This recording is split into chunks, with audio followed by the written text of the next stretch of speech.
Such a pleasure to have you on the show today, Laura. Thank you so much for joining. Thank you, Katie, for having me here. I'm excited. You specialize in so many different fields from marketing, social media, and branding. I'd love if you could just sort of summarize the key pillars to effective communication.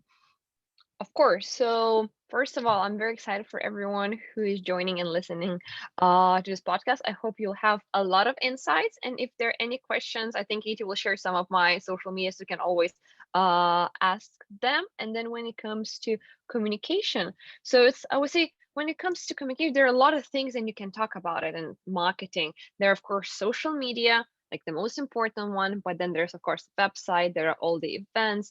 And before going a little bit more deeper into that, I would probably like to take a step back a bit, and talking about communication is talk about basically communicating to someone, to your target audience.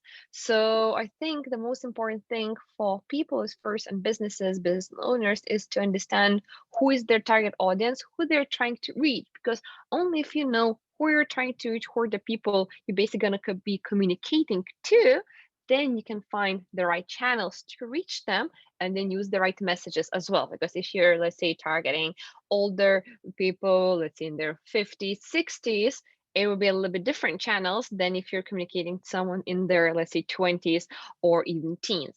So when it comes to all these pillars, it's all about who is the target audience, who you're trying to reach, what are the messages and the channels you need to use to reach those people, those groups, those individuals. Yes, and I think it ties down also to brand identity, which is a really interesting concept around how you position yourself in the market and how people can really identify how you can help them and what your main values and focuses are. So I know this is something you also work very closely with, though I know I haven't made an episode on this topic. So I'm Mhm. really curious to sort of dive into, brand identity and positioning. Mhm.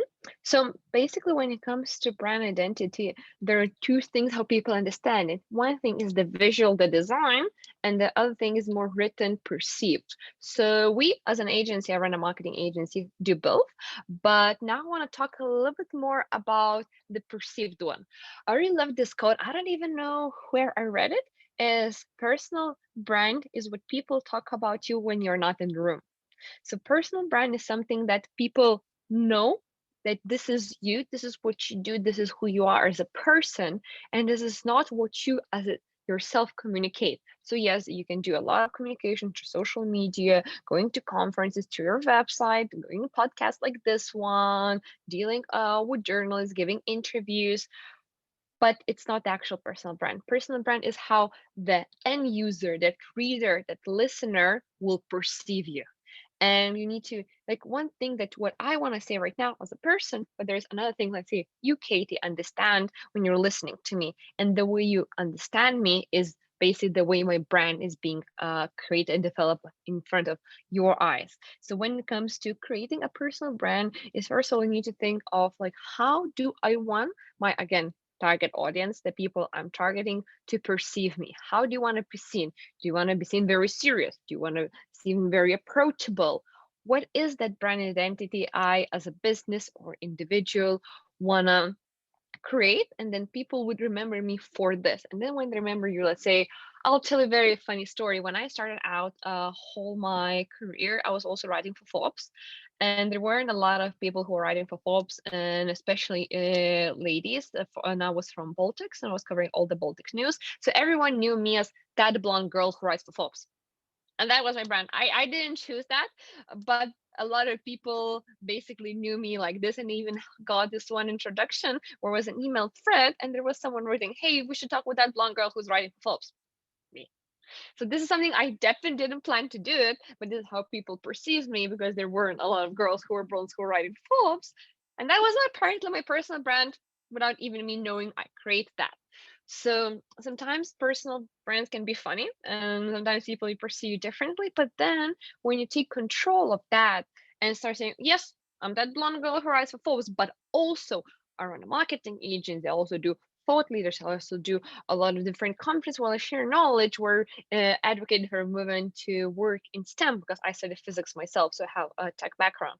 So then you kind of become the person who shifts the narrative, and now no one knows me as the girl who writes for Forbes. Now I'm probably know, oh, that girl who works with crypto companies, who works with NFTs, who work with metaverse, because this is what my content on social media, on my website, and all of the external communications that I kind of participate in is surrounded about. So when you're thinking about building your brand identity from like more perceiving communication perspective, think of how do you want to be perceived, and then get ready for people to perceive differently, still no matter how much you're going to work on, and then changing the narrative with time. Yes, that makes sense. And I'm wondering, what sort of mistakes have you seen that people make? What are the typical like 2, 3 mistakes that Mhm. people make when they build their brand? So one thing basically is starting to target everyone. So it doesn't matter that the business is it like a personal, more like freelancer, or it's like a big corporation. When we talk with our clients and we say, so okay, so who do you want to target? Everyone. You can't target everyone. Everyone can't be. They say, oh, Apple is targeting everyone. No, Apple is targeting people usually in Western countries who are more creative, who want simplicity, who are not that probably tech savvy because they would go for Android. So like, even like the biggest companies, they don't target everyone. You say, okay, Coca-Cola. No, Coca-Cola is not targeting people who are super healthy, who are athletic, because they won't be drinking that thing with loads of sugar. So first big problem is trying to target everyone and being scared not to narrow yourself down into niche. And I know this is a huge misconception a lot of entrepreneurs who are starting out have. Like they think, okay, if I only target this small niche, no one wants to work with me, and I'll have to reject all the other clients. And then like I'm not gonna have clients because I want to have everyone, because I need money, I need to build my business, product, whatever. That's completely wrong, because if you're targeting everyone, you're targeting no one. And then no one will know back in their head that, hey, you can do this service for them, or your product is for them. They'll think, oh, it's probably not for me. People want to see themselves in your website copy, in your whatever external communication you're doing. They want to see you. That's why you need to be very specific who you are targeting, and be very good at it, because capitalizing on one small niche is way faster, easier, brings way more ROI than trying to basically target everyone and then targeting no one. So that's number one. Number two is not being very clear with their value proposition and communicating features and not values of your product or service. And this is especially being seen by people who are also just starting out. Let's take two examples, one example for the product, one example for any kind of service. So let's say you're doing a phone, like here, like my iPhone, and you don't want to communicate this is an iPhone from, let's say, steel, glass, it holds, you can take pictures. You want to communicate the values the iPhone, your phone will give it to you, that you can connect with your loved ones.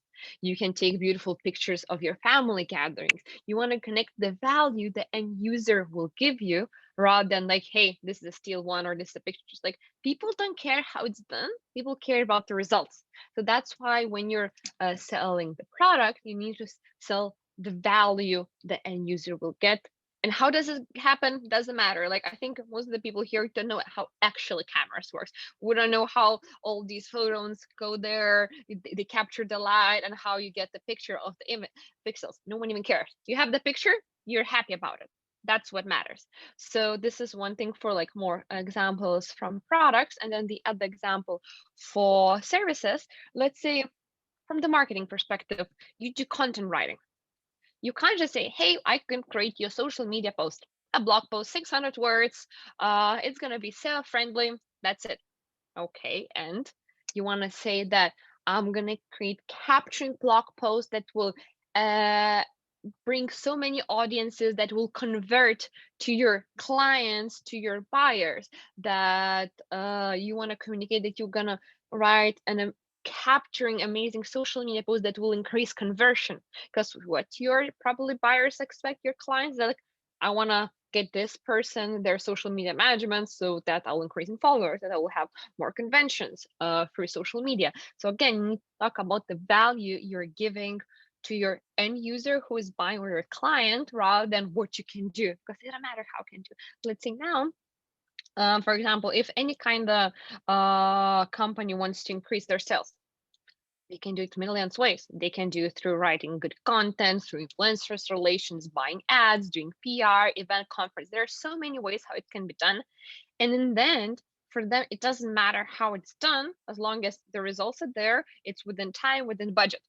So you communicate about the value you can create rather than the things you're gonna do. Because and then if you're dealing with senior executive, especially from large organizations, they don't have time to go into details. They want to pay money, get things in the right time, and on agreed KPIs. That's second problem, second big problem I see.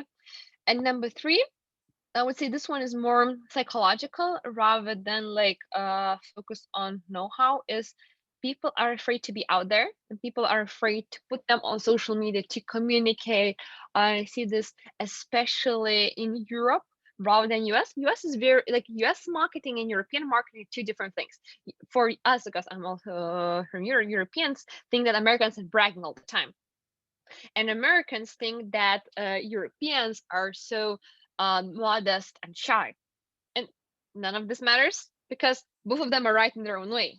And what I especially notice across our European clients is like feel uncomfortable to be out there, to push themselves, to communicate about the product. And then I always ask, so like, then why are you doing your business if you don't want to go out there and communicate about what you're doing? Close your business and do it, because people not gonna find out. Like, what's the point of doing something if people can't know you're doing that?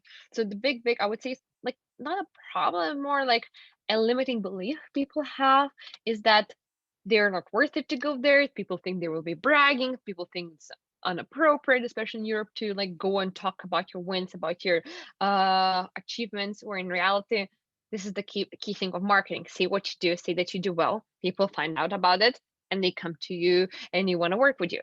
So I'd say being more out there, being more pushy, being more unapologetically positive about your activities is something that definitely I see as a lack in a lot of business owners, especially those who are starting out.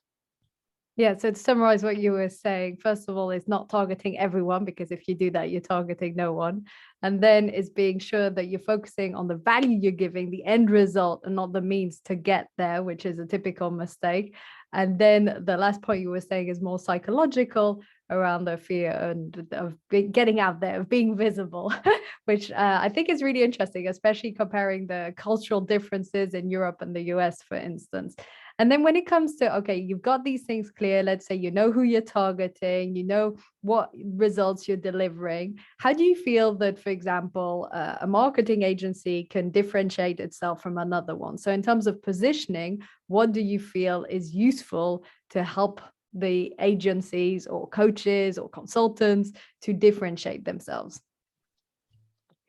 Very good question. So first of all, and again, like I think like all marketing is based on three things: target audience, channels, and messages. So as an any kind of agent, it's called service provider, first you need to understand so who exactly you're targeting.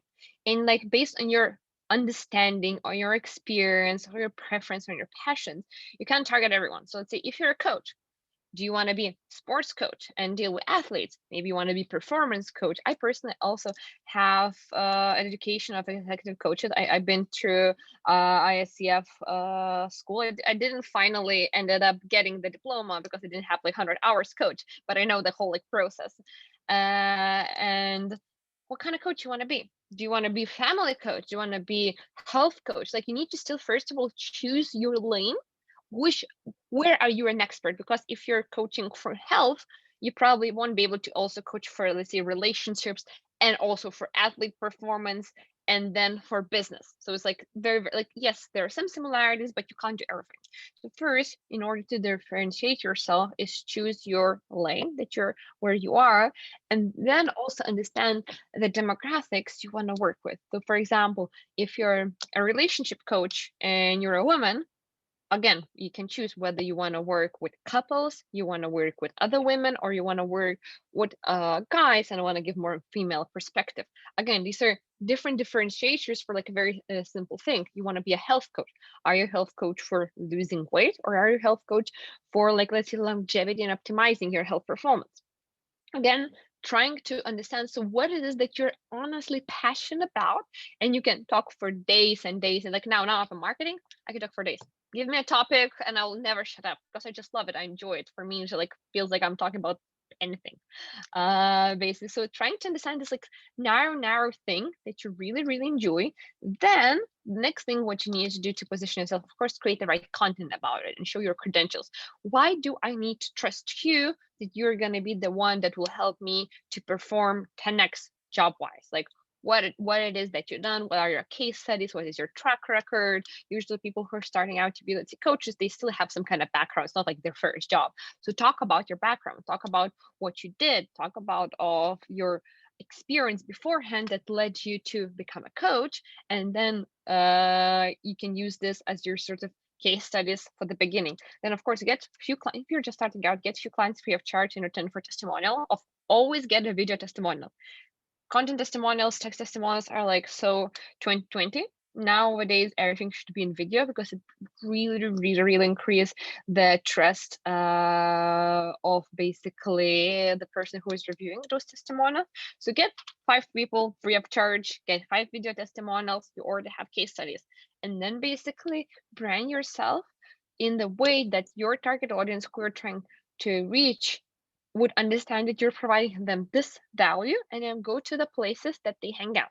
So let's say if you want to be a business coach, you probably would choose LinkedIn. But then if you want to be social media coach, you probably would choose like TikTok or Instagram. You want to be corporate coach, you're probably going to go through HR professionals, send some promotions to them, some offers to them, so they would hire you for their organization. Or let's say you want to be health coach, you probably would then start doing some kind of partnerships deals with, let's say, local gyms. So choose what is your lane. Think about where's the concentration of people that could be your clients kind of hang out online or offline, depending again on your industry, where you are, your location, all the other things. And then just be there, be visible, do some things free of charge in the beginning. I even did some of my things in the beginning when I was just starting out my marketing career, free of charge, just to get those testimonials, just to get those case studies. And if you're good and you provide good value, word of mouth communication is very strong. People start referring you, people will start talking about you to their friends. Have a very good referral program as well. Tell your clients, hey, if you're gonna bring me a client for, let's say, X amount of services or X amount of income, I'll give you session free of charge. Let's say you bring me a client, I'll give you a session free of charge. Very simple thing, it's good for them. Or let's say have first discovery session also free of charge, just to people feel each other out, see where it is. Another thing that's really important is even if you don't sign a client, try understanding why you didn't sign a client. So what we have within the agency is basically, once we have any kind of sales, we have this board where we have potential clients, leads, negotiations, proposals, and then we have one client that we won and a client that we lost. And then for each client that we lose, if we know, we put why did we lose. Was it because they were price sensitive? And that's totally fine. Sometimes you're just too expensive and you can't like give them a discount. Or they chose other agency. The question is, why did they choose the other agency? Where the agency is bigger? Where's the chemistry there? And what you kind of notice in most cases, the clients then don't choose you. They don't choose you for very valid reasons. So usually they're very price sensitive. So like the prices are too high. Sometimes they choose, for example, we're like, I would say boutique agents, we have 10 people. So sometimes they want to go for the big agencies. And we know that we can't compete with the big ones who've been in the market for 50 years. So that means we didn't actually lose the client, because if they would go to other boutique agencies specialized in that thing, that means our sales process was wrong. But if they choose complete opposite thing, or let's say they decide to hire someone in-house, also it means we didn't really lose the client because they just made different decision. So the same way, try to understand why the potential clients didn't choose you. And you can easily, if let's say they don't come back to you, they decide not to work with you, you can always call them and say, hey, I know you chose to work with someone else. Would you spare me like a few minutes, just give me the feedback, what was happening? I would love to improve. And then in return, I can, let's say, give you a short coaching. Let's say if you're a coach, or give you something else in return. You want to get feedback. Why didn't you choose you? And what was the other decision basically that they went with? So this is also something that's very helpful to kind of, first of all, not to put pressure on yourself that if you don't close me because it's your problem. I would say from our agent's experience, 80%, I would say 80% of sales that we don't close is because they choose something else than us. So that means they don't choose our competition. They choose hiring in-house, not doing things at all, as we work also with startups. Some of them choose like huge agencies, or they choose freelancers. That means, again, not competing. So only like 20% of clients who not potential clients who don't choose to work with us, they choose other boutique agencies of our size, probably our pricing, like similar stuff. So it's like very, very small percentage, but you don't know that while you're still in the process. So this is something that's really at least helped us to develop our sales and make it a bit better. I can tell how passionate you are about this, and I love your energy. I'm really curious listening to all of this. What's your why? What's the thing that drives you and gets you up in the morning and makes you feel so passionate about this topic? Because as you speak about it, I can really feel the clarity of the different topics and the passion for these things. So I'm really curious, what is it that you love so much about this area of business? That's a very good question. I would say I never planned to do marketing myself. Like when I was studying physics and I wanted to be a scientist, but then realized I much love science. I'm not going to be a scientist. Just like I can't be stuck in a lab for days and do all the scientific inventions. For me personally, it just makes sense. I would say like this. Like for me, when people talk about that they want to reach this target audience, they want to do these things, like I just know what needs to be done intuitively. I just understand it. And for me, I don't feel like working. When I talk about marketing, it feels like I'm talking about fashion, talking about my hobbies, like talking about like very easy things, which is like effortlessly for me. I think that's why I kind of ended up doing marketing without even planning to do that. And now I would say, yeah, I don't feel like work when I do marketing. When I have to create a marketing strategy, I don't feel like I'm working. I feel like I'm just brainstorming, giving ideas out of myself. So, and I believe that if you find a job that doesn't feel like work, then you found the right one. Yes, I agree the same thing. I think that's exactly what the zone of genius is, when you really in your element, in flow all day, where it doesn't feel like work. I think that's amazing. And it's so funny that you have a sort of intuition for marketing, because it's something that many people are very good at, and they study it and they learn it, but not that many people are really naturally inclined to sort of pick up on it and notice how it goes.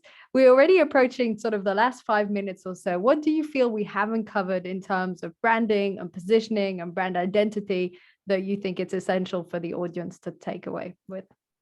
Of course. I would think I want to give a little bit more nuggets of like takeaways that people can start implement. So let's say right now you're just starting out, you want us to do something about like your thought leadership, start establishing yourself, creating your brand. So first thing that you need to do is understand target audience, the challenge that there are, messages, and then create yourself a very, very short plan of action, how you're gonna do that. So you pick no more than 3 channels. If you're starting out, more than 3 is going to be too much, because then you will need more people, resources, and everything. It should be few social media channels, probably 2 online, 1 offline. So now as COVID already ended, it's probably going to be events and conferences. So ideally you want to do something like LinkedIn if you're business oriented, and then either Twitter or Instagram, again, depending on your niche where you're at.